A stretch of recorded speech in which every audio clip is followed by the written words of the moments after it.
नमस्कार. मी डॉक्टर रजनी पत्की. आपण पाहत आहोत श्री विष्णू पुराण. आपण पंचमहांशामधला दुसरा अध्याय काल पाहत होतो.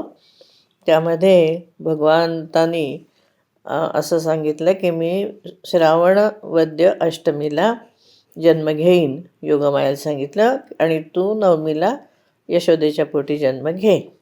हे आपण काल पाहिलं. दुसरा अध्याय काल आपला संपला होता. तिसऱ्या अध्यायामध्ये भगवंताचा आविर्भाव आहे आणि योगमायाद्वारा कंसाने तिला मारायचा प्रयत्न केला तेव्हा तिने त्याला कसा चकवा दिला तो विषय आहे. श्री पराशर ऋषी म्हणाले, हे मैत्रेय, देवतांनी अशा प्रकारे स्तुती केली आणि देवकीने संसाराच्या रक्षणासाठी भगवान पुंडरीकाक्षाला आपल्या गर्भामध्ये धारण केलं. त्यानंतर संपूर्ण संसाररूप कमलाला विकसित करण्यासाठी देवकी रूप पूर्वेच्या उगवतीच्या बाजूला महात्मा अच्युत रूप सूर्यदेवाचा आविर्भाव झाला. म्हणजे सूर्यासारखा, सूर्याचा जसा पूर्वेला उदय होतो आणि सगळीकडे उजळतं सगळं विश्व, तसं देवकी रूप पूर्व दिशेला श्रीकृष्ण रूप सूर्याचा उदय झाला. चंद्रमाच्या चांदणीप्रमाणे भगवंताचा जन्मदिन जो होता त्याला संपूर्ण जगताचा खूप आल्हादकारक असा तो दिवस होता आणि सगळ्या दिशा अत्यंत निर्मल झाल्या होत्या त्यावेळेला. आणि त्याच्या जन्माच्या वेळेला संतजनांना परम संतोष झाला, वायू शांत झाला, नद्यासुद्धा अत्यंत स्वच्छ झाल्या, समुद्राची गाजसुद्धा सुरेल झाली, गंधर्वराज गाणं म्हणायला लागले, अप्सरा नाच करायला लागल्या. जनार्दन प्रकट झाल्यानंतर आकाशगामी जे देवगण आहेत ते पृथ्वीवरती फुलांचा वर्षाव करायला लागले आणि शांत झालेला यज्ञाग्नी पुन्हा प्रज्वलित झाला. हे द्विज अर्धरात्रीच्या वेळी सर्वाधार भगवान श्रीकृष्ण आविर्भूत झाले. मग पुष्पवर्षा करत मेघगणसुद्धा मंद मंद गर्जना करायला लागले. श्रीकृष्णाला उमललेल्या कमलाप्रमाणे सुंदर आणि आभा असणारा चतुर्भुज आणि वक्षस्थलामध्ये श्रीवत्स चिन्ह असलेला अशा प्रकारचा बाल श्रीकृष्ण बघून वसुदेव स्तुती करायला लागले. ते म्हणाले, हे म्हणजे पराशर ऋषी सांगतात, हे द्विजोत्तम, महामती वसुदेवाने अत्यंत प्रसन्न अशा बोलण्याने भगवंताची स्तुती करत, म्हणजे अशा वाक्यांनी भगवंताची स्तुती करत कंसापासून आता काही भीतीचं कारण नाही असं त्यांनी निवेदन केलं. वसुदेव म्हणाले, हे देवदेवेश्वर, आपण साक्षात परमेश्वर प्रकट झाला आहात, तर पण हे देवा माझ्यावर कृपा करा आणि आपलं हे शंखचक्र गदाधारी दिव्य रूप आवर्त घ्या, त्याचा उपसंहार करा.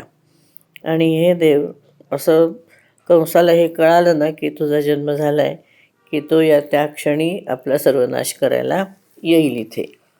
देवकी म्हणाली, जो अनंतरूप आणि अखिल विश्वस्वरूप आहे, जो माझ्या गर्भामध्ये स्थित होऊन सुद्धा संपूर्ण लोकांना धारण करत आहे आणि आपल्या मायेने ज्याने बालरूप धारण केलेलं आहे, असा हे श्रीकृष्णा, हे देवा, आमच्यावरती प्रसन्न हो.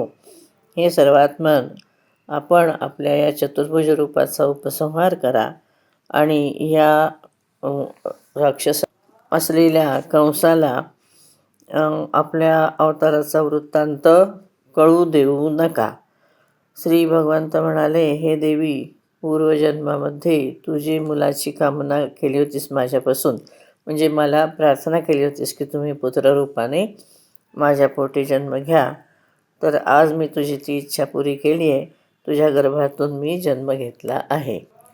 श्री पराशर ऋषी म्हणाले, हे मुनिश्रेष्ठ मैत्रेया, असं म्हणून भगवंत गप्प बसले, म्हणजे शांत बसले. वसुदेवाने पुन्हा रात्रीच त्याला घेतलं आणि बाहेर निघाले.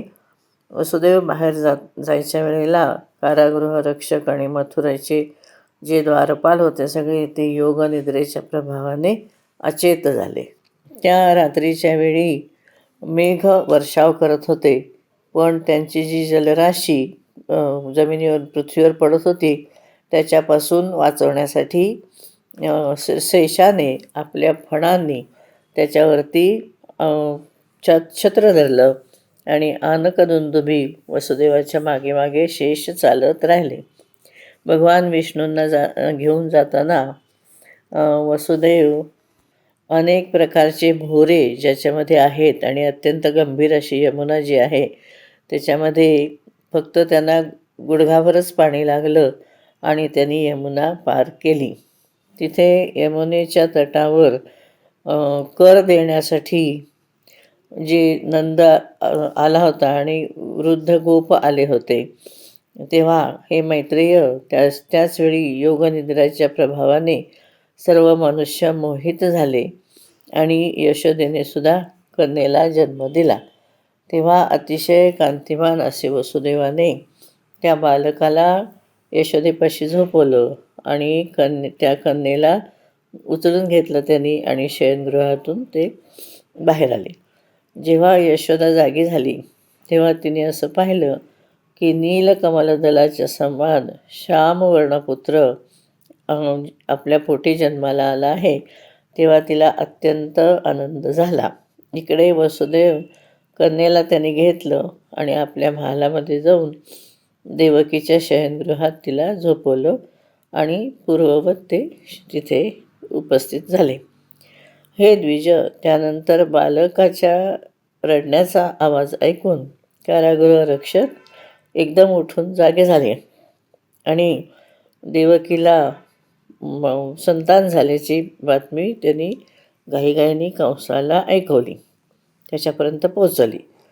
हे ऐकल्याबरोबर कंससुद्धा ताबडतोब तिकडे गेला आणि देवकीने गळा भरून आला होता तिचा आणि ती सांगत होती की अरे तिला सोड, अरे तिला सोड. पण त्यांनी त्या बालिकेला घट्ट पकडलं आणि शिलेवरती आपटलं. त्याला ती आपटतानाच ती पटकन आकाशामध्ये स्थित झाली आणि तिने शस्त्रयुक्त असं महान अष्टभुजारूप धारण केलं आणि उंच स्वरामध्ये अट्टहास तिने केला. मोठ्याने हसली आणि कंसाला रागावून म्हणाली, अरे कंस, तू मला आपटतोयस, त्याने तुझं काय सिद्ध झालं सांग बरं. जो तुझा वध करणार आहे त्याने तर कधीच जन्म घेतला आहे आणि देवतांचं सर्वस्व जो श्रीहरी आहे तो तुझा कालनेमी रूप असा पूर्वजन्मामध्ये सुद्धा तुला त्याने मारलं होतं, तुझा काळ झाले होते. तेव्हा हे जाणून तू पटकन आपल्या हिताचा विचार कर, माझ्या नादी लागू नकोस. असं म्हणून ती दिव्य माला आणि चंदनाने वगैरे विभूषिता असलेली आणि सिद्धगणाद्वारा स्तुती केली गेलेली देवी भोजराज कंस पाहत असताना पाहता पाहता आकाशमार्गामध्ये त्याच्यातून ती निघून गेली. या ठिकाणी हा 3रा अध्याय संपतो. यामध्ये 29 श्लोक आहेत. या ठिकाणी आपण थांबू. धन्यवाद.